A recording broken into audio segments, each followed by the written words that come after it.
In this video, we're going to cover the importance of backing line and the methods that you need to know to maximize that backing so you can put the exact amount of actual main line on your reels without wasting any money. Let's talk about the importance of backing. Backing is absolutely essential for spooling your line because you want to make sure, A, if you're using braid, that it could bite into the line and secure itself to your backing. If you don't use backing, you run the threat of the braid spooling on the line, especially with spinning reels, spooling on the line separate from the movement of the reel. Nothing is more frustrating than that. Backing is also a great way to prevent yourself from wasting a ton of money on fishing line. If you use the exact backing on your fishing reels, you could avoid the guesswork and know exactly how much main line you need for your reel. One way, of course, is just the measuring method. And the measuring method is simply if you're using a basic spinning reel, right? So a 3,000 to 4,000 size reel, somewhere in that range,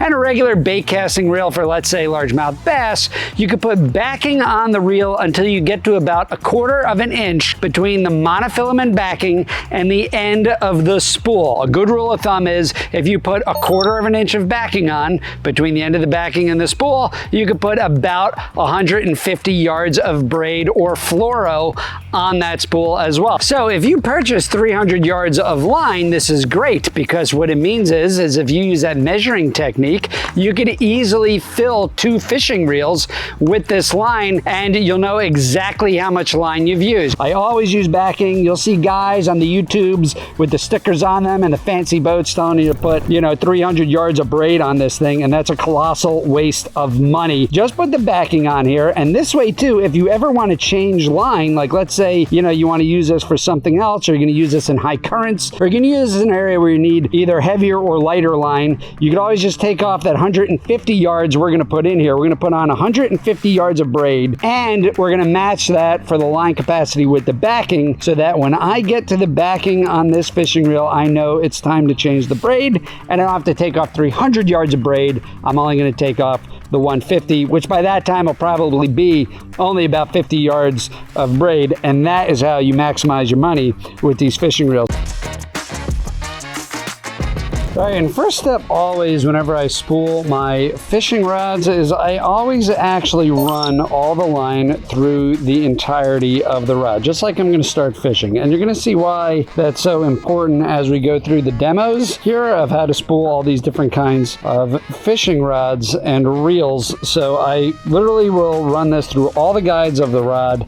And now when I get down to the spool itself, now I'm ready to tie on this backing right here, and that is going to be so important because of the way I'm going to spool this on with the box vice grip and pair of screwdriver. So I'm actually going to use the rod itself to help me spool on the reel, and that's something that basically nobody that I've seen does. I'm the only one that does this. And all right, and so now that you ran everything through the eyes of your fishing rod, it's time to actually spool your fishing reel with some backing. What I'm going to do here is I'm going to tie the uni knot. That's right, our good old friend, the uni knot, which could be used for everything, basically, for inshore fishing. And I'm going to take this out and we're going to get spooling.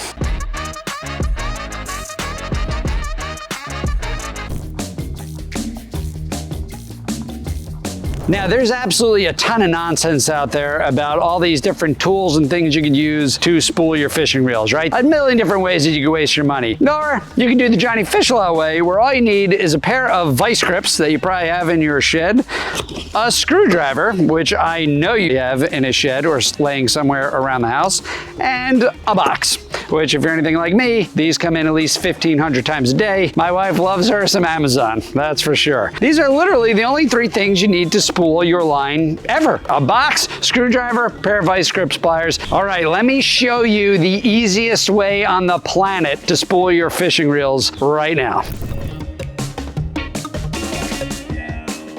And now, fish lots, I'm going to show you why this box method is going to be so advantageous to spooling your fishing lines. You're simply going to take your screwdriver and you're going to put it through your box. See, just like that. So now you got a screwdriver through the box. You're going to take your line, your fishing line that you want.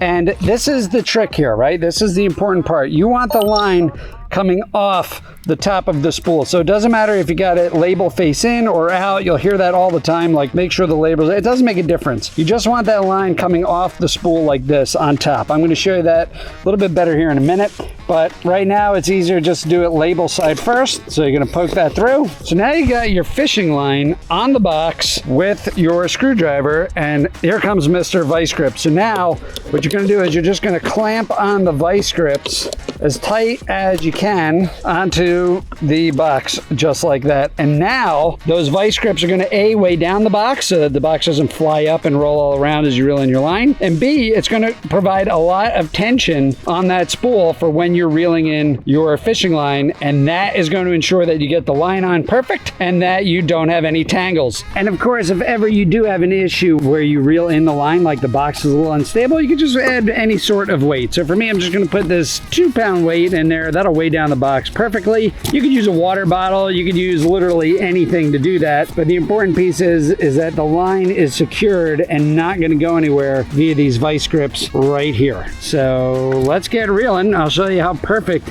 this spools onto your fishing reels.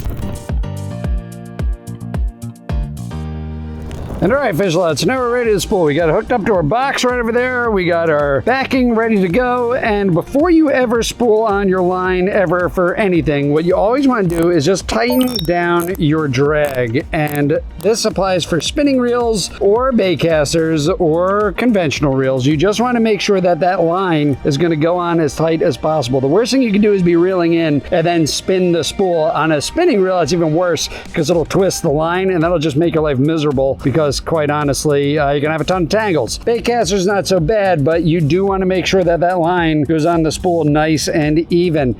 And so let's begin. So you'll see I'll tighten up the line here, and what I want to do is I want to put a bend in that rod to kick off that spool right there. So take a look. So I'm going to put that nice bend in the reel, and that keeps pressure on the line. See that? And what I want to do is when I'm reeling it in, okay, I have a lot of pressure on the line without me having to hold it. Take a look. So you can see the bend in the rod right there, and I'm spooling on the line, and that bend is really what I want as I reel it in. That vice grip is keeping it nice and tight. This way I don't have to hold the line, I don't have to burn my hand, I don't have to remove the waxing. I'm just good. And now I have enough mono on my rod where that braid can bite in, and I can maximize the spool with braid. And again, you can see that bend in that rod up there. That's what's important. I don't have to hold it, I'm not putting pressure on it, I'm not doing anything. I'm just using the box and the vice grips to keep pressure on here. And look how beautiful that line lay is right there. I mean, you can't get anything better than that. So we're gonna keep going. Again, I need about 100 wraps. That'll be roughly 100 yards on here, which means I'll put easily another 150 with the braid once I get it.